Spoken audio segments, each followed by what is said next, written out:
Okay, ચાલો આજે આપણે હવે ચેપ્ટર નંબર 13 જે છે એના JEE નીટ જે છે એના ભાગની વાત કરવાની થશે।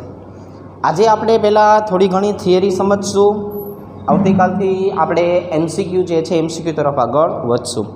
તો હવે આપણે જે છે છોકરાઓ JEE નીટ માટે જોવા જઈએ તો ચેપ્ટર નંબર 13 જે છે એમાં આપણે હાઇડ્રોકાર્બનની ચર્ચા કરવાની છે। સંપૂર્ણ ચર્ચા કોની કરશું? હાઇડ્રોકાર્બન। આપણને નામ ઉપરથી એટલી ખબર પડી કે આમાં હાઇડ્રોજન અને કાર્બનથી બનેલા સંયોજનો આવશે। આમાં કયા કયા આવશે? હાઇડ્રોજન અને કાર્બનથી બનેલા 4 પ્રકારના સંયોજનો। કયા કયા 4 સંયોજનો? પહેલું આલ્કેન, બીજું આલ્કીન, ત્રીજું જે છે એ આપણને જોવા મળશે આલ્કાઇન અને ચોથું જોવા મળશે એરિન। એરિન શબ્દ જે છે એને એરોમેટિક પણ કહી શકાય, બરાબર। બંનેના અલગ અલગ મતલબ છે, બંનેના મતલબ હું સમજાવું તમને। પેલું આલ્કેનની જો વાત કરીએ તો આપણે શીખેલા છીએ CnH2n+2 આવી જે સમાનધર્મી શ્રેણી ધરાવે છે આ તમામને આપણે આલ્કેન તરીકે ઓળખીએ છીએ। બીજા નંબરની વાત, આ જે આલ્કેન સંયોજનો છે છોકરાઓ યાદ રાખજો, એનું સંકરણ હંમેશા આપણને sp3 જોવા મળશે। આની અંદર હંમેશા આપણને સમચતુષ્ફલકીય આકાર જોવા મળશે અને આનો બંધકોણનું મૂલ્ય 109.28 મિનિટ જોવા મળશે। બંધકોણ એટલો બધો અગત્યનો નથી, પણ સંકરણ અને સમચતુષ્ફલકીય આકાર અગત્યનો છે। બીજું અગત્યની વસ્તુ શું છે કે આની અંદર હું કોઈ પણ એક કાર્બનની વાત કરું તો એ પોતાના 4 બંધ જે છે એ સિગ્મા પ્રકારના ધરાવે છે। પોતાના 4 બંધ જે છે એ કયા પ્રકારના ધરાવે છે? સિગ્મા પ્રકારના ધરાવે છે। ચાલો પાછા આગળ વધીએ।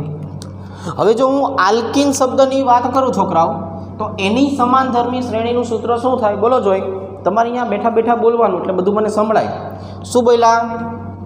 CnH2n। હા ભાઈ વાહ, વ્યવસ્થિત બોલ્યા। આનું સંકરણ કયું હશે? આનું sp2 પ્રકારનું સંકરણ હશે। Very good. ચાલો પછી એનો આકાર કેવો હશે? આમનો આકાર હશે સમતલીય ત્રિકોણાકાર। કેવો હશે? સમતલીય ત્રિકોણાકાર પ્રકારનો આકાર જોવા મળે। અને એના કરતાં આગળની વસ્તુ કે જો હું કોઈ એક જ કાર્બનને ટાર્ગેટ કરું તો એક કાર્બન જે છે એ 3 સિગ્મા અને 1 પાઈ બંધ ધરાવે છે। શું બનાવે છે? 3 સિગ્મા અને 1 પાઈબંધ જે છે એ પાઈબંધ બનાવે છે। તો હવે આ વસ્તુ જે છે એ મારે જોવાની હોય તો હું તમને સમજાવીશ આલ્કાઇન માટે। એની સમાનધર્મી શ્રેણીનું સૂત્ર શું થાય? CnH2n-2 શું થશે?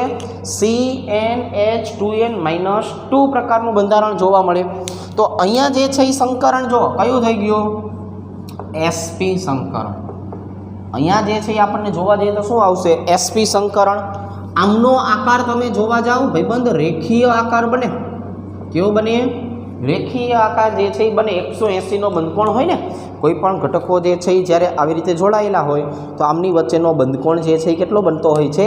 180નો બનતો હોય છે। અને હવે જો હું આમના માટે કોઈ એક જ કાર્બનને ટાર્ગેટ કરું તો મને ખબર પડશે કે એ 2 સિગ્મા અને 2 પાઈ બંધ ધરાવે છે। શું ધરાવે છે? ભાઈબંધ શું ધરાવે છે? 2 સિગ્મા 2 પાઈ જે છે એ ધરાવે છે। આ 3 વિશે આપણે નોર્મલી હાલતા ને ચાલતા ભણતા હોઈએ છીએ, પણ આમાંનું જે આ અલગ પડતી વસ્તુ જે છે કે નહીં એની જો વાત કરીએ, એરિન શબ્દ જે છે એનો મતલબ થાય સુગંધિત પદાર્થો, કે જેમાંથી આપણને જે છે એ સુગંધ મળતી હોય, કુદરતી અથવા કૃત્રિમ એવા પદાર્થો જેમાંથી સુગંધ આવતી હોય કે નહીં, આ સુગંધવાળા પદાર્થો જે છે એને આપણે શેના તરીકે ઓળખીએ? એરિન તરીકે ઓળખીએ। અને એરોમેટિક શબ્દ જે છે ને એનો મતલબ થાય સંસ્પંદન કરતા। આની જો આપણે વાત કરીએ તો અહીંયા શું આવશે, સંસ્પંદન જે છે એ સંસ્પંદન કરતા જે પદાર્થો હોય છે એને આપણે શેના તરીકે ઓળખીએ છીએ, એરિન જે છે એરિન તરીકે એરોમેટિક તરીકે ઓળખતા હોઈએ છીએ. આનું સમાનધર્મી શ્રેણીનું સૂત્ર જોવા જઈએ, CnH2n-6m, જો આવું આવશે. આ માટે સમજાવવું પડશે તમને. n બરાબર તો આપણે લખી નાખશું કાર્બન સંખ્યા, પણ m બરાબર શું લખવાનું, ચક્રની સંખ્યા. શું લખવાનું, ચક્ર જે છે ને એ ચક્રની સંખ્યા હોય એને શું કહેશું આપણે, m તરીકે ઓળખાવશું. હવે આપણે જે છે અહીંયા જોવા જઈએ તો બે પ્રકારની વસ્તુ થશે. હું આનું નાનામાં નાનું ઉદાહરણ જોવા જાઉં તો મને બેન્ઝીન મળશે. બેન્ઝીન કે જેમાં કાર્બનની સંખ્યા 6, હાઇડ્રોજનની સંખ્યા પણ 6.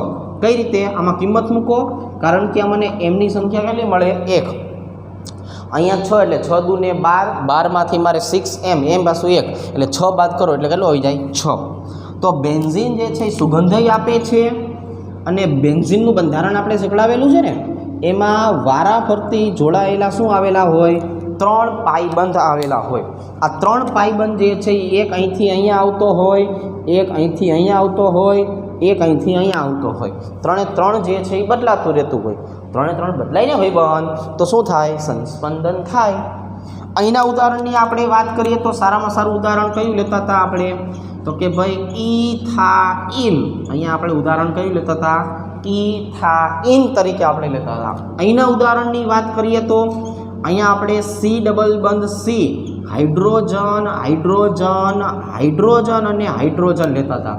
આને ઇથિન તરીકે ઓળખાવતા. શેના તરીકે ઓળખાવતા, ઇથિન તરીકે ઓળખાવતા. અને અહીંની જો આપણે વાત કરીએ તો અહીંયા જે છે એ કયું ઉદાહરણ લેતા, તો કે અહીંયા જે છે એ આપણે ઉદાહરણ જે છે એ ઉદાહરણ લેતા હતા ઇથેન. અહીંયા આપણે શું ઉદાહરણ લેતા, ઇથેન. તો આ ચેપ્ટરની વાત કરીએ તો આમાં આપણે દરેકની બનાવટ અને એના રાસાયણિક ગુણધર્મ જે છે એ શીખવાના આવતા હતા, બરાબર. તો હવે આપણે આલ્કેનના જે અમુક રાસાયણિક ગુણધર્મ છે એની વાત કરશું. બધાની નહીં વાત કરીએ, અમુક રાસાયણિક ગુણધર્મની વાત કરશું. આલ્કેનના રાસાયણિક ગુણધર્મો. તો આલ્કેનમાં જે અગત્યના રાસાયણિક ગુણધર્મ છે ને એમાં એક આપણે શીખવાનું છે જે જેડબલ્યુ નીટમાં પૂછાય છે, એને મોનો ક્લોરિનેશનની પ્રક્રિયા કહેવાય. જે સૂર્યપ્રકાશ અને ક્લોરિનની હાજરીમાં મુક્ત મૂલક બનવાથી થાય છે.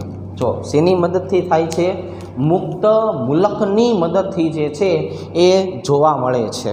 તો આ જે મુક્ત મૂલકવાળી પ્રક્રિયા જે છે એમાં કેટલી નિપજ મળે એ આપણને પૂછતા હોઈએ છીએ.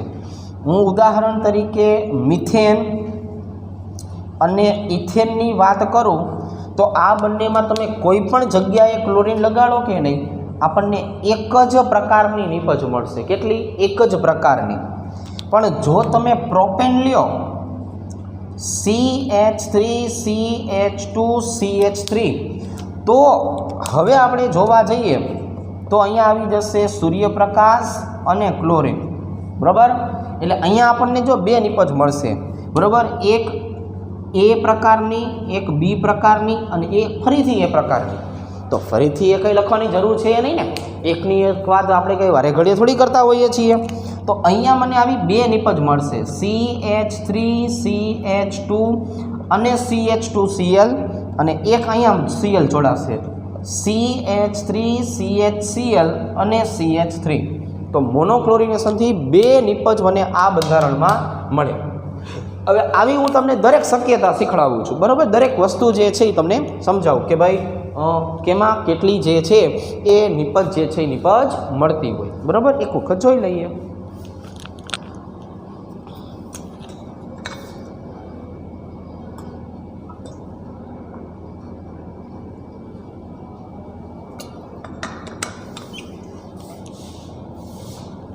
ચાલો હવે જો આ જ વસ્તુ તમને હજી આગળ શીખવાડું, કેમ કે આપણે જે અગત્યની પૂછાઈ પ્રક્રિયાઓ છે ને એમાં ધ્યાન આપવાનું છે.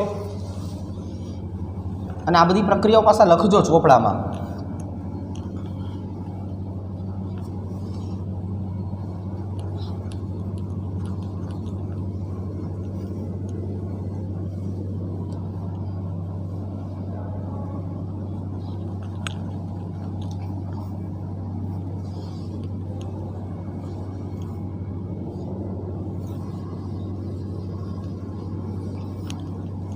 ચાલો હવે બીજા નંબરના બોર્ડની આપણે વાત કરશું.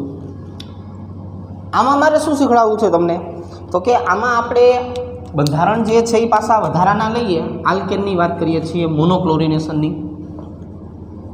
CH3 CH CH3 હમણાં એનું સામાન્ય નામ તમને લખાવડાવું. CH3 CH3 CH3 અને CH3 આનું પણ સામાન્ય નામ લખાવડાવું. CH3 CH3 CH2CH3 એક આની વાત કરીએ, અને એક આપણે વાત કરીએ સાયક્લોહેક્ઝેનની. આટલામાં મોનોક્લોરિનેશન કરો તો કેટલી નિપજ મળે? આ બંધારણ જે છે એમાં 4 કાર્બન છે. કેટલા કાર્બન છે? 4 કાર્બન હોય તો આને આપણે, અને છેલ્લેથી બીજા કાર્બનને એક શાખા પડે છે એટલે આને આઇસોબ્યુટેન કહેવાય. શું કહેવાય? આઇસોબ્યુટેન. આમાં છેલ્લેથી બીજા કાર્બન પર 2 શાખા પડે છે અને કુલ કાર્બન 5 છે એટલે આને નિયોપેન્ટેન કહેવાય. શું કહેવાય? નિયોપેન્ટેન. આમાં છેલ્લેથી બીજા કાર્બન ઉપર 2 શાખા પણ કુલ 5 એટલે આને આઇસોપેન્ટેન કહેવાય, અને આને બોલાય સાયક્લોહેક્ઝેન. તો મોનોક્લોરિનેશન જે શબ્દ આપણે વાપરીએ છીએ ને, અહીંયા હું ફરીથી લખી નાખું, આ મોનોક્લોરિનેશન એની પ્રક્રિયા છે. તો મોનોક્લોરિનેશનની જો આપણે વાત કરીએ છોકરાઓ, તો એમાં જેટલા પ્રકારના હાઇડ્રોજન હશે ને એટલી નિપજ મળશે. મતલબ હાઇડ્રોજનનો પ્રકાર અલગ હોવો જોઈએ. ફોર એક્ઝામ્પલ ડેમો લઈએ. 1, 2 અને 3 આ 3 હાઇડ્રોજનમાંથી જો હું હાઇડ્રોજનને દૂર કરીને ક્લોરીન મૂકું ને તો એક જ સરખી નિપજ બને, પણ અહીંયાથી દૂર કરું તો અલગ બને. તો એનો મતલબ એવો થયો, આમાં નિપજોની સંખ્યા મને કેટલી મળશે? 2 મળશે. બરાબર છે? જેટલા ABCD બનતા હોય ને એટલી શક્યતા કહેવાય. નિયોપેન્ટેનમાં હું કોઈ પણ જગ્યાએથી હાઇડ્રોજન દૂર કરું, 4માંથી કોઈ પણ કાર્બન જે છે એ કોઈ પણ કાર્બન ઉપરથી હું દૂર કરું, તો આવા સમયે મને માત્ર ને માત્ર એક જ નિપજ મળે. પણ અહીંયા સમજવાનું છે, આ બંને CH3 ઉપરથી તમે દૂર કરો ને તો એ નિપજ મળે, પણ આ CH3 ઉપરથી દૂર કરો ને તો પાછી અલગ નિપજ મળે હો. કારણ નિપજનો આધાર તો IUPAC નામ હોવાનું ને. તમે બંધારણ બદલી નાખો છો, તેનું IUPAC નામ બદલાઈ જવાનું છે, એટલે અહીંયા IUPAC નામ બદલાય છે તો નિપજ અલગ મળશે. અહીંયાથી દૂર કરશું તોય અલગ મળશે, અહીંયાથી દૂર કરશું તોય અલગ મળશે. જોવો જોઈએ કેટલા ABCD લખ્યા મેં? 4 લખ્યા ને. તો એનો મતલબ અહીંયા મળતી નિપજની સંખ્યા 4 થઈ જશે. બરાબર? CH3 છે એટલે ABCD એવું નહીં, જે CH3 છે એટલે ડાયરેક્ટ નિપજ ન મળે આપણને. બરાબર છે? અહીંયા આપણે કોને ધ્યાનમાં રાખવાનું છે? IUPAC નામને. તમે અહીંયા ક્લોરીન મૂકો ને અહીંયા મૂકો તો બેના નામ અલગ અલગ થઈ જાય. બરાબર? ચોપડામાં લખાયું છે, એક વખત જોઈ લેશું આપણે જઈને. હવે અહીંયા જુઓ, આ દરેક ખૂણા જે છે ને, દરેક ખૂણા આપણે શીખેલા છીએ કે સાયક્લોહેક્ઝેનમાં દરેક ખૂણા હોય કે નહીં એ 2 હાઇડ્રોજન ધરાવે. કેટલા હાઇડ્રોજન ધરાવે? 2. હવે હું કોઈ પણ ખૂણાની વાત કરું તો બધા જ ખૂણા ઉપર મૂળ તો એક જ સરખું બંધારણ થયું. મૂળ એક સરખું બંધારણ થતું હોય તો કોઈ પણ જગ્યાએથી તમે દૂર કરશો તમને નિપજ તો માત્ર ને માત્ર એક મળશે. નિપજ તો ભાઈબંધ માત્ર ને માત્ર એક જ મળવાની છે. બરાબર? ચાલો હવે આપણે એના કરતાં પાછા આગળ વધવાની વાત છે. હવે આપણે જે છે એ આલ્કીનના રાસાયણિક ગુણધર્મ શીખીએ. તો આલ્કીનમાં 2 પ્રકારના રાસાયણિક ગુણધર્મ શીખવાના છે. એક આલ્કીનની બનાવટ માટે અને એક આલ્કીનના ગુણધર્મ માટે. તો આલ્કીન બનાવવા માટે આપણે એક પ્રક્રિયા શીખવાની છે, બીટા વિલોપન પ્રક્રિયા. કઈ પ્રક્રિયા શીખવાની છે? બીટા વિલોપન પ્રક્રિયા. બીટા વિલોપન પ્રક્રિયા જે છે ને 2 રીતે થશે. એક, હું આલ્ફા કાર્બન ઉપરથી હેલોજનને દૂર કરીશ, અથવા આલ્ફા કાર્બન ઉપરથી OH ને દૂર કરીશ, અને બંને વખતે બીટા કાર્બન ઉપરથી તો હાઇડ્રોજન જ દૂર થશે. જો તમે આલ્ફા કાર્બન ઉપરથી હેલોજન દૂર કરશો કે નહીં તો આનું બીજું નામ થઈ જશે ડીહાઇડ્રોહેલોજિનેશન, ડી એટલે દૂર કરવું, હાઇડ્રો એટલે હાઇડ્રોજન અને હેલોજન એટલે હેલોજિનેશન. અને જો તમે OH ને દૂર કરશો ને તો એને ડિહાઇડ્રેશન બોલાય. ડિહાઇડ્રેશન એટલે પાણી દૂર થવું, બરાબર છે. ડિહાઇડ્રેશનનો મતલબ શું થાય? પાણી જે છે એ દૂર થવું. પાણી જ્યારે શરીરમાંથી ઓછું થઈ ગયું હોય કે નહીં, ત્યારે ડૉક્ટર શું કે તમને ડિહાઇડ્રેશન થઈ ગયું છે, ગુજરાતીમાં કે તમને ઝાડા થઈ ગયા છે. તો હવે આપણે જે છે એ પાણી વધારે પીવાનું. તો આ ડિહાઇડ્રેશનની પ્રક્રિયા થઈ. આ બંને જે છે એનો જવાબ આવશે બીટા વિલોપન આલ્કિનની બનાવટ. કઈ રીતે જો સમજીએ. CH3CHCl અહીંયા આવી જશે CH3. આની પ્રક્રિયા મારે કરવાની છે NaOH, પણ ખાસ યાદ રાખજો NaOH આલ્કોહોલિક લેવાનું છે, આલ્કોહોલિક, બરાબર. જો તમે NaOH એક્વિયસ લઈ લ્યો ને, એક્વિયસ, તો એનો મતલબ એવો થશે કે અહીંયા આપણને જે છે એ બીટા વિલોપન નહીં મળે, વિસ્થાપન મળશે. બીજી પ્રક્રિયા જે છે એ આવી રીતે CH2 અહીંયા આવશે OH, અહીંયા આવશે હાઇડ્રોજન. આની પ્રક્રિયા કરાવવાની છે સાંદ્ર H2SO4 સાથે, બરાબર. આની પ્રક્રિયા કોની સાથે કરાવવાની છે? સાંદ્ર H2SO4 સાથે, બરાબર છે. ચાલો હવે આપણે જોવા જઈએ તો અહીંયા આવશે આલ્ફા કાર્બન, અહીંયા આવશે બીટા, અહીંયા આવશે બીટા. હવે આપણે આલ્ફા કાર્બન ઉપરથી જે છે એ કોને દૂર કરવાનું? ક્લોરીનને. એટલે એ સોડિયમ સાથે જોડાઈને શું છૂટું પાડશે? -NaCl. બે પ્રકારના બીટા કાર્બન છે, પણ બંને ઉપર જોડાયેલા હાઇડ્રોજનની સંખ્યા તો કેવી છે? એક જ. હાઇડ્રોજનની સંખ્યા તો એક જ સરખી છે ને. તો એ પાણી દૂર કરશે. જ્યાંથી તમે દૂર કર્યું અહીંયા શું બની ગયું? CH3CH double bond CH2. અહીંયા તમને છોકરાઓ આલ્કીન બનેલું જોવા મળે છે. કેવું જોવા મળે છે? આલ્કીન બનેલું જોવા મળે છે. હવે અહીંયા જો, અહીંયા આવશે આલ્ફા કાર્બન, અહીંયા આવશે બીટા. સાંદ્ર H2SO4 માં આલ્ફા ઉપરથી OH, બીટા ઉપરથી હાઇડ્રોજન, બે ભેગું થઈને શું છૂટું પડી ગયો? H2O. એટલે હવે અહીંયા મને નિપજ મળે છે CH2 ડબલ બોન્ડ CH2. તો અહીંયા પણ નિપજ તો કઈ મળી? આલ્કીન. અહીંયા નિપજનું નામ શું હતું? પ્રોપીન. અહીંની નિપજનું નામ શું હતું? ઇથિન. તો પ્રોપીન અને ઇથિન મૂળ તો શું બનવાના છે? આલ્કીન. તો આ બીટા વિલોપન પ્રક્રિયા કઈ રીતે બને એ હવે આપણે આલ્કીનનો ઉપયોગ કરીને શીખવાનું છે. માર્કોનિકોવ તથા પ્રતિમાર્કોનિકોવ એમનો નિયમ. હવે જો માર્કોનિકોવ અને પ્રતિમાર્કોનિકોવનો નિયમ બંને શેના માટે વપરાય? અસમમિત આલ્કીન માટે. બંને શેના માટે વપરાય? અસમમિત આલ્કીન માટે. બીજું, માર્કોનિકોવ જે છે એની જો આપણે વાત કરીએ તો એ આપણને જે છે એ શું જોવા મળશે? તો કે આયોનિક ક્રિયાવિધિ જોવા મળશે. જેમાં આયન બનતા હોય ને એ આયોનિક ક્રિયાવિધિ.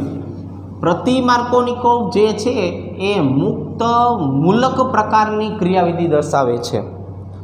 માર્કોનિકોવની વાત કરીએ તો એમાં HCl પણ પ્રક્રિયા આપી શકે, HBr પણ પ્રક્રિયા આપી શકે, બરોબર છે.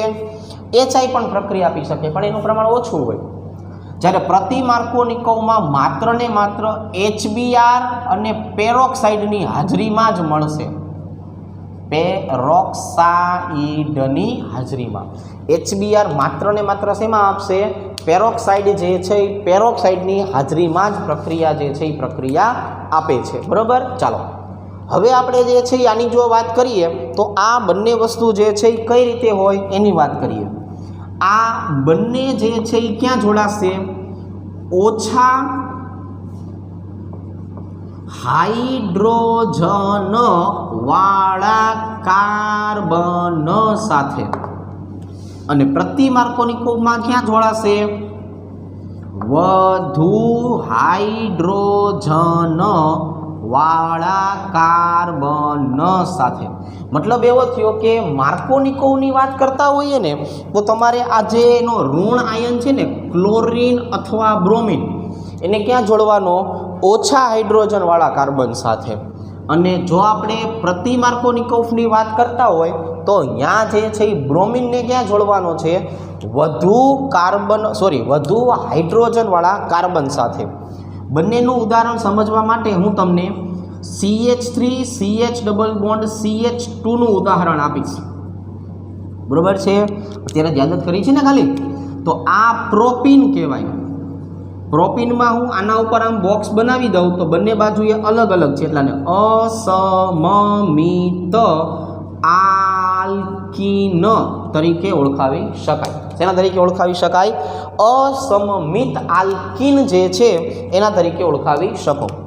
હવે અહીંયા હું જે છે એ એક HCl લઉં છું એકલું, અને અહીંયા હું લઉં છું HBr/H2O2. ચાલો, અથવા ખાલી પેરોક્સાઇડ શબ્દ વાપરું છું, પેરોક્સાઇડ. તો હવે મને આટલી તો ખબર પડી ગઈ કે જ્યાં એકલું HCl લખેલું છે ને છોકરાઓ, એકલું HCl, એને માર્કોનિકોવનો નિયમ કહેવાય. આ બે લખ્યું ને HCl અથવા HBr બે વાપરી શકાય. પણ જ્યાં HBr પેરોક્સાઇડની આપણે વાત કરતા હોય કે નહીં, તો એને પ્રતિ માર્કોનિકોવનો નિયમ કહી શકાય. કોનો નિયમ કહી શકાય?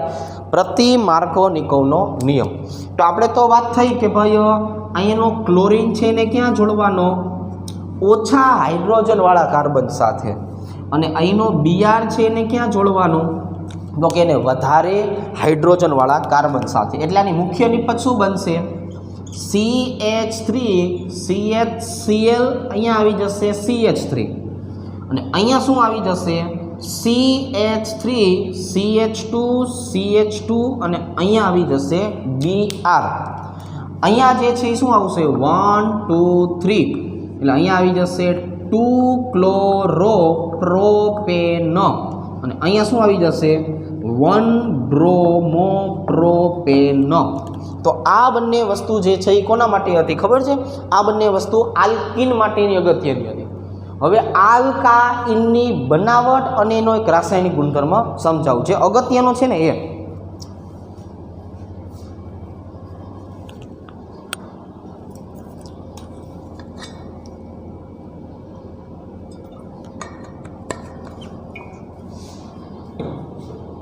જો સમજો, હવે આપણે જે છે એ આના પછી કોની વાત કરશું? તો કે આના પછી છે ને આલ્કાઇનની વાત કરશું. હવે જે આલ્કાઇનની આપણે વાત કરવી છે એના માટેની જો ચર્ચા કરીએ તો જુઓ તમે, એમાં બે વસ્તુને ધ્યાનમાં રાખવાનું છે આપણે. બરાબર? કેટલી વસ્તુને? બે વસ્તુને. કઈ કઈ બે વસ્તુ હશે?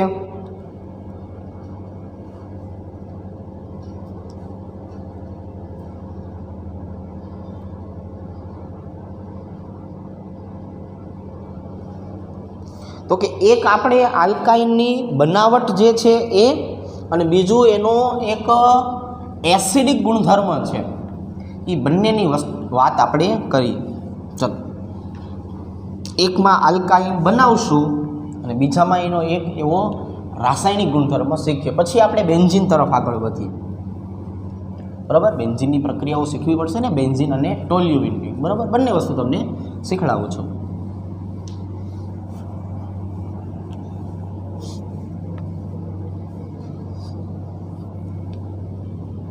અને આ બધી ચર્ચા આપણે બોર્ડ નંબર 3 ઉપર કરીએ છીએ.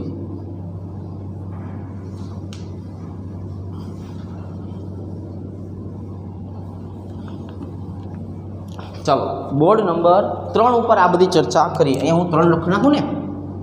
જો આલ્કાઇન બનાવવું છે આપણે, તો આમાંથી બનાવશું કે ભાઈ CH2 અહીંયા આપેલું છે બ્રોમિન, અહીંયા પણ આપેલું છે બ્રોમિન. બરાબર? હવે જ્યારે કોઈ કાર્બનમાં બાજુનું બંધારણ છે એના ઉપર તમને જે છે આપેલા હોય ને, આને વિસિનલ ડાયહેલાઇડ બોલાય. શું બોલાય? Vicinal dihalide. અને એક જ કાર્બન ઉપર આવેલું હોય એને જેમિનલ બોલાય અથવા જીમિનલ, જે શબ્દ સારો લાગે તે. હવે હું કોઈ એકને આલ્ફા કહું છું, કોઈ એકને બીટા કહું છું. બરાબર છે? ફરજિયાત નથી હોતું, ગમે ત્યાં ચાલે. આની પ્રક્રિયા કરવાની છે NaOH આલ્કોહોલિક સાથે. હવે જો તમે આલ્કોહોલિક શબ્દ વાપરો એટલે અહીંથી બ્રોમિન લેવો પડે, અહીંથી હાઇડ્રોજન લેવો પડે. Minus NaBr minus H2O. આનું નામ લખવાનું રહી ગયું ને, શું કહેવાય આને? આ વિસિનલ ડાયબ્રોમાઇડ છે. કોણ છે ભાઈબંધ? વિસિનલ ડાયબ્રોમાઇડ, હેલોજન તરીકે બ્રોમિન છે. હવે અહીંયા જુઓ છોકરાઓ, શું થયું? તો કે ભાઈ અહીંથી મેં હાઇડ્રોજનને દૂર કર્યો એટલે CH, અહીંયા કોણ વધ્યું? Br. અને અહીંયા તમે જોઈ શકો છો અહીંથી કોણે મેં દૂર કર્યો? બ્રોમિનને. એટલે અહીંયા આવી ગયું CH2. પણ આ બંને વચ્ચે શું બની ગયું? દ્વિબંધ. આ જે દ્વિબંધ બન્યું ને આને વિનાઇલ બ્રોમાઇડ તરીકે ઓળખાવી શકાય. અને શેના તરીકે ઓળખાવી શકાય? વિનાઇલ બ્રોમાઇડ જે છે એના તરીકે ઓળખાવી શકાય. હવે ફરીથી આને આલ્ફા, ફરીથી આને બીટા. પણ હવે અહીંયા જે મેં NaOH આલ્કોહોલિક વાપરો હતો ને એ ન ચાલે. એના કરતાં પ્રબળ ઘટક લેવો પડશે. એના કરતાં પ્રબળ ઘટક હોય એને NaNH2 બોલાય. શું બોલાય? NaNH2, જેનું નામ છે સોડામાઇડ. જેનું નામ શું છે? સોડામાઇડ. એટલે એક જગ્યાએથી બ્રોમિન, એક જગ્યાએથી હાઇડ્રોજન, માઇનસ NaBr અને માઇનસ એમોનિયા. શું કહેવાય? માઇનસ NaBr અને માઇનસ એમોનિયા. એટલે હવે આ જે છે અહીંયા શું આવી ગયું? CH triple bond CH. અને આને નામ અપાય ઇથાઇન. આમાં બે અલગ અલગ રીતે આપણે બીટા વિલોપન પ્રક્રિયા કરી. જો બીટા વિલોપન કરી, પણ અલગ અલગ પ્રકારની બીટા વિલોપન પ્રક્રિયાથી આપણે ઇથાઇન જે છે ઇથાઇનને બનાવ્યો છે. બરાબર? ચાલો, એક કેલ્શિયમ કાર્બાઇડ વાળી પ્રક્રિયા છે એ પણ જ્યારે આવશે ત્યારે આપણે સમજશું. હવે આ જે ઇથાઇન તમે બનાવરાયો કે નહીં, તો ઇથાઇન જે છે એમાં જે ટ્રિપલ બંધવાળો ભાગ હોય કે નહીં, એટલે આમાં સંકરણ કયું થયું? SP. તો આમની પાસે એક સરસ મજાનો એસિડિક સ્વભાવ આવેલો હોય. શું આવેલું હોય? એસિડિક સ્વભાવ, જે SP સંકરણમાં સૌથી વધારે જોવા મળે, ત્યાર પછી SP2માં જોવા મળે, ત્યાર પછી SP3માં જોવા મળે. પણ હવે આપણે અહીંયા છોકરાઓ વાત કરીએ તો આ બધા માટે એક શબ્દ આવશે, ટર્મિનલ આલ્કાઇલ અથવા ટર્મિનલ આલ્કિન. જે ટર્મિનલ હોય ને છેડો કહેવાય. શું કહેવાય? છેડો. છેડા ઉપર હોય ને એ. ફોર એક્ઝામ્પલ હું વાત કરું, CH3 CH2 C triple bond CH. તો આ જે ટર્મિનલ છે તો આ એસિડિક ગુણધર્મ ધરાવે. પણ હું આની સરખામણી આમની સાથે કરું, CH3 C triple bond CCH3, તો અહીંયા જોવો છે આ ક્યાં આવેલું છે? વચ્ચેની બાજુએ. તો આ ટર્મિનલ નથી. આ એસિડિક ગુણધર્મ ધરાવે છે, ઓલો ટર્મિનલ નથી ને, તો એ એસિડિક ગુણધર્મ ધરાવતો નથી. એટલે એસિડિક સ્વભાવ માટે અગત્યનું છે પહેલાં SP સંકરણ સૌથી વધારે, પણ એમાં અગત્યનું તો એના કરતાં પણ ટર્મિનલ છે. ટર્મિનલ ન હોય તો એસિડિક બની જ ન શકે. એટલે હવે તમે આની પ્રક્રિયા જે છે એ કાં તો સોડિયમ સાથે કરાવરાવો, અથવા આ જ બંધારણની પ્રક્રિયા ઉપર લખ્યું હતું ને સોડામાઇડ NaNH2 એની સાથે કરાવરાવો. તો આ જે છે એ બેઝ તરીકે વર્તે. આ બંને જે ભાઈબંધ છે ને, આ બંને ભાઈબંધ એ શેના તરીકે વર્તે? બેઝ તરીકે વર્તે. અને આ બંને ભાઈબંધ સોરી એક જ છે એ તો, પણ એ ભાઈબંધ શેના તરીકે વર્તે? એસિડ તરીકે. એટલે અહીંયા મને એક નિપજ મળશે HC triple bond C minus into Na+. બરાબર છે? પહેલામાં 1/2 હાઇડ્રોજન છૂટો પડશે અને બીજું જે છે એમાં એમોનિયા છૂટું પડશે. બીજામાં કોણ છૂટું પડશે? એમોનિયા. તો આજે મેં લખ્યું ને આ ક્ષાર બની ગયો. શું બની ગયો? ક્ષાર. શું બની ગયો? ક્ષાર. એસિડ અને બેઝની પ્રક્રિયા થાય તો શું બને? ક્ષાર. એટલે આ પણ એક અગત્યનો ભાગ હતો. બરોબર છે? તો આજે આપણે શીખા એ આલ્કિન માટે શીખા, સોરી આલ્કાઇન માટે શીખા. હવે આપણે બેન્ઝીન જે છે એના માટે શીખીએ કે ભાઈ બેન્ઝીન તમે કઈ કઈ પ્રક્રિયાથી બનાવી શકો છો. એમાં પહેલી જ પ્રક્રિયા જે છે એ આલ્કાઇનની છે. તમે 3 આલ્કાઇનના અણુ એવા સરસ રીતે ગોઠવીને મૂકો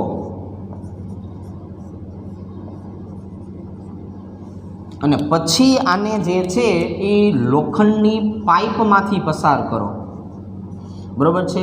રક્ત તપ્ત ગુજરાતીમાં આપણે કે લાલ ચોળ ગરમ થઈ ગયું છે, આ લાલ ચોળ ગરમ થયેલી જે પાઇપ હોય ને એમાંથી આને પસાર કરો. એટલે અહીંથી એક બંધ તૂટશે, અહીંથી બંધ તૂટશે, અહીંથી બંધ તૂટશે, બરાબર. હવે આ આની સાથે જોડાશે, આ આની સાથે જોડાશે, આ આની સાથે જોડાશે. હવે આના કુંડાળા પૂરા થશે એટલે અહીંયા આવી જશે CH ડબલ બોન્ડ CH, અહીંયા આવી જશે CH ડબલ બોન્ડ CH, અહીંયા આવી જશે CH ડબલ બોન્ડ CH અને આ જો બની ગયું કુંડાળું.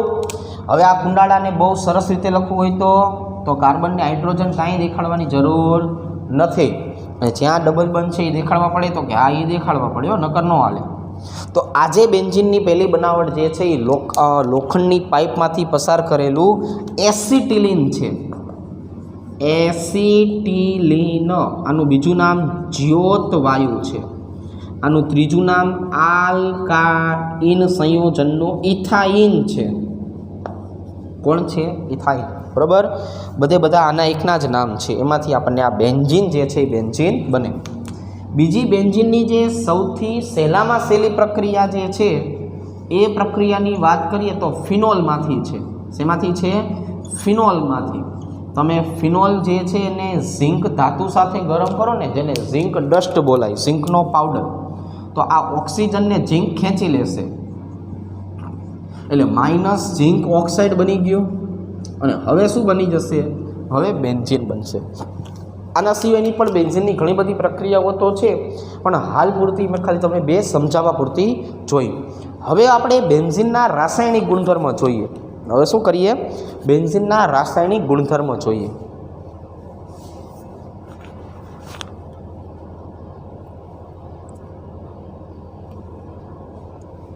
જો તો આજે બેન્ઝીનના રાસાયણિક ગુણધર્મ જે જોવાના છે કે નહીં, એ રાસાયણિક પ્રક્રિયાઓ કઈ કઈ આપે છે એ સમજશું, બરાબર. પછી ટોલ્યુઇન સમજાવીશ. ટોલ્યુઇનમાં પણ બંધારણને બધું સેમ જ આવશે, પણ ટોલ્યુઇન છે ને ઓર્થો પેરા સ્થાનમાં નિપજ આપશે, બેન્ઝીન ડાયરેક્ટ નિપજ આપશે. બસ બે વચ્ચે આટલો તફાવત છે. જે પ્રક્રિયા બેન્ઝીન આપે છે ને એ જ પ્રક્રિયા કોણ આપશે? ટોલ્યુઇન. તો ટોલ્યુઇન અને બેન્ઝીન બંનેની વાત કરીએ ને આપણે, તો કોણ કઈ જગ્યાએ નિપજ આપે એની ચર્ચા કરીએ, બરાબર. એટલે એ તો તમને હું બોર્ડ નંબર 4 ઉપર સમજાવું. ચાલો હવે જો, હવે આપણે અહીંયા બેન્ઝીન લખી નાખીએ છીએ છોકરાઓ. શું કરી નાખીએ છીએ? અહીંયા બેન્ઝીન જે છે એ બેન્ઝીન લખી નાખીએ. એટલે અહીંયા કોણ આવી ગયો? હાઇડ્રોજન. તો આ જે બેન્ઝીન જે છે ને એ જુદી જુદી ઘણી બધી પ્રક્રિયાઓ ધરાવતું હોય. એમાંનું પહેલું ક્લોરિનેશન, બીજું નાઇટ્રેશન, ત્રીજું સલ્ફોનેશન, ચોથું ફ્રીડલ-ક્રાફ્ટ આલ્કાઇલેશન અને પાંચમું ફ્રીડલ-ક્રાફ્ટ એસાઇલેશન. ફ્રીડલ-ક્રાફ્ટ એસાઇલેશન થઈ ગયું. હવે આ બધામાં મારે જોવાનું છે કે બેન્ઝીનનો હાઇડ્રોજન કોની સાથે જોડાય. ક્લોરીન હોય તો ક્લોરીન અને FeCl3 ઉદ્દીપક હોય. નાઇટ્રેશન હોય તો HNO3 અને H2SO4 ઉદ્દીપક હોય. પણ HNO3 ને આપણે લખશું કેમ? OH NO2+. સલ્ફોનેશન હોય તો H2SO4 અને H2S2O7 ઓલિયમ જેને કહેવાય, એ ઓલિયમ જે છે એ આપણો કોણ થઈ જશે? ઉદ્દીપક. પણ H2SO4 ને કેમ લખાય? OH- અને SO3H+. FC આલ્કાઇલેશનની વાત કરીએ તો CH3Cl અને AlCl3 ઉદ્દીપક તરીકે વાપરશું. અને એસાઇલેશનની વાત કરીએ તો CH3COCl અને આમાં પણ AlCl3. યાદ રાખશું, AlCl3 પાણી વગરનો લેવામાં આવે છે, જેને નિર્જળ શબ્દ બોલાય, બરાબર. પાણી સાથે ધડાકા કરે, પાણી નહીં વાપરવાનું, બરાબર. ચાલો હવે આપણે અહીંયા જે છે એ શું આવશે? Hydrogen chlorine minus HCl, hydrogen OH minus H2O, hydrogen OH minus H2O, hydrogen chlorine minus HCl, hydrogen chlorine minus HCl. આ બધી બાય પ્રોડક્ટ કહેવાય. કેવી કહેવાય? By product. બાય પ્રોડક્ટ ન કહેવાય. બરોબર? તો કેવું થશે? તો હવે આ બધી વસ્તુ છૂટી તો પડી ગઈ. હવે આની સાથે કોને કોને જોડવાનો? તો કે આની સાથે સાથે જે વધેલું છે ને એ જોડી દો ક્લોરીન. આમનું નામ છે ક્લોરોબેન્ઝીન. આમનું નામ શું છે? ક્લોરોબેન્ઝીન કહેવાય આને. અહીંયા NO2 વધ્યું. ચલો NO2 ને જોડી દો. આ NO2 ને જોડ્યા પછી આને નાઇટ્રોબેન્ઝીન કહેવાય. શું કહેવાય? નાઇટ્રોબેન્ઝીન. અહીંયા SO3H છે એ SO3H ને જોડી દો એટલે અહીંયા SO3H આવશે. આનું નામ છે બેન્ઝીન સલ્ફોનિક એસિડ. આને શું કહેવાય? બેન્ઝીન સલ્ફોનિક એસિડ કહેવાય. બરાબર? અહીંયા જે છે એ શું આવશે? તો કે અહીંયા જે છે એ આવી જશે CH3. આને ટોલ્યુઇન કહેવાય. શું કહેવાય? ટોલ્યુઇન. અહીંયા કેવું થશે છોકરાઓ? અહીંયા આવી જશે COCH3. જો જ્યાંથી તૂટ્યું હોય ને ત્યાંથી જોડાય. હો, આ CH3 CO નહીં લખવાનું, COCH3 લખવાનું. અહીંયા આવશે CO, અહીંયા આવશે CH3. COCH3 જે છે ને એસિટોફિનોન બોલાય. શું બોલાય? એસિટોફિનોન તરીકે ઓળખાવી શકાય. બરાબર? આ આપણો એસિટોફિનોન જે છે એનો ભાગ થઈ જશે. બરાબર? ચાલો, તો આ બેન્ઝીનની પ્રક્રિયા, આ બધી પ્રક્રિયા ટોલ્યુઇન તો આપવાનો જ છે, સેમ ટુ સેમ. પણ ટોલ્યુઇન જે છે ને એ કઈ જગ્યાએ આપશે? કેમ કે એમાં એક સ્થાન તો આવી ગયું છે. એટલે હવે હું તમને જો સમજાવવા જાઉં તો આવું કહેવાય. માની લો કે આપણી પાસે આ બેન્ઝીન ચક્ર છે, એમાં કેટલી જગ્યા હોય? પહેલી, બીજી, ત્રીજી, ચોથી, પાંચમી અને છઠ્ઠી. એમાં જ્યાં પહેલી વખત કોઈ પણ ક્રિયાશીલ સમૂહ જોડાય ને, આ Z મેં ક્રિયાશીલ સમૂહ જોડી દીધો એટલે એને હું એકડો નંબર આપી દઉં. પહેલો નંબર, બીજો નંબર, ત્રીજો નંબર, ચોથો નંબર, પાંચમો નંબર અને છઠ્ઠો નંબર. તો જ્યાં મેં એકડો કરેલો છે ને, એકડો, એ કાર્બનનું નામ થઈ જાય ઇપ્સો કાર્બન. અને I વડે દર્શાવાય. I નો મતલબ ઇપ્સો. પહેલું અને બીજું ને O વડે દર્શાવાય. O for ortho. પહેલું અને ત્રીજું હોય એને M તરીકે દર્શાવાય. M એટલે મેટા. બરાબર છે? મેટા તને ખબર પડી? અને મેટા કહેવાય. એના જેવું થયું આ. અહીંયા 1 અને 4 હોય તો એને શું કહેવાય? P. P for para. બરાબર? આને શું કહેવાય? પેરા. 1 અને 5 હોય તો ફરથી M, 1 અને 6 હોય તો ફરથી O. બરાબર? તો આ હવે અહીંયા ફરથી લખવું ન પડે ને. M એટલે મેટા કહેવાય ને O એટલે ઓર્થો કહેવાય. એ હરખું જ હોય. હવે મારી પાસે એ બધું તૈયાર થઈ ગયું છે. બધું શું થઈ ગયું છે? તૈયાર.